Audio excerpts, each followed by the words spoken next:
மெட்ராஸ் அம்மா சமையல் சேனல் உங்களை அன்புடன் வரவேற்கிறது. இன்றைக்கி மெட்ராஸ் அம்மா சமையல் சேனலில் ஒரு சத்து மாவு கொழுக்கட்டை பார்க்க போகிறோங்க. என்னடா நீ எப்போ பார்த்தாலும் நீயே பேசுறிய அம்மா பேசலையான்னு சொல்கிறனால இன்றைக்கி அம்மா தாங்க பேச போகிறாங்க. இந்த வீடியோ உங்களுக்கு பிடிச்சிருந்தா லைக் பண்ணுங்கள், ஷேர் பண்ணுங்கள், மறக்காமல் சப்ஸ்கிரைப் பண்ணுங்கள். ஒவ்வொரு வாட்டியும் நான் சொல்கிறேன் சப்ஸ்கிரைப் பண்ணுங்கன்னு, ஆனால் யார் சப்ஸ்கிரைப் பண்ண மாட்டாங்க. கீழே சப்ஸ்கிரைபும் பெல் பட்டனையும் ப்ரெஸ் பண்ணுங்கள். வாங்க வீடியோக்குள்ளே போகலாம்.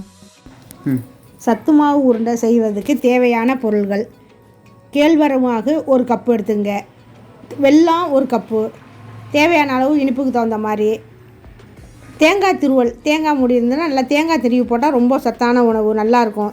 முதல்ல ஒரு பவுலில் கேவுரு மாவை எடுத்துக்கிட்டு அந்த தேங்காய் திருவி போட்ட தேங்காவை ஒரு மூடி தேங்காய் போட்டால் ரொம்ப நல்லாயிருக்கும். எவ்வளோ தேங்காய் போடுறோமோ அவ்வளோக்கு நல்லது. அப்புறம் வெல்லத்தை நுணுக்கி அதில் போட்டு எல்லாத்தையும் போட்டு தண்ணி ஊற்றி கொஞ்சம் லேசாக பிசையுங்க.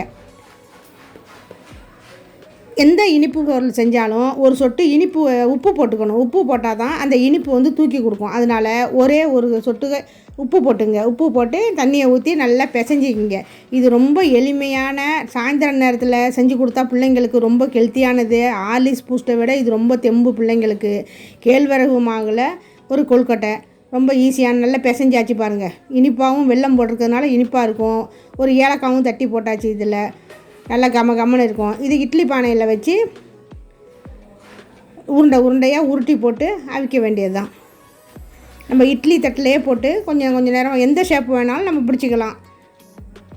உருண்டையாக உருட்டி போட்டு ரொம்ப சத்தான உணவு. பிள்ளைங்களுக்கு செஞ்சு கொடுத்தா நல்லா விரும்பி சாப்பிடுவாங்க. அந்த கொரோனா நேரத்தில் நோய் எதிர்ப்பு சக்தி வர்றதுக்கு இதெல்லாம் வைக்கணும். இட்லி பானையில் கொஞ்சம் தண்ணி ஊற்றி இதை உருட்டி வச்சு கொஞ்சம் நேரத்தில் மூடி வச்சுருங்க.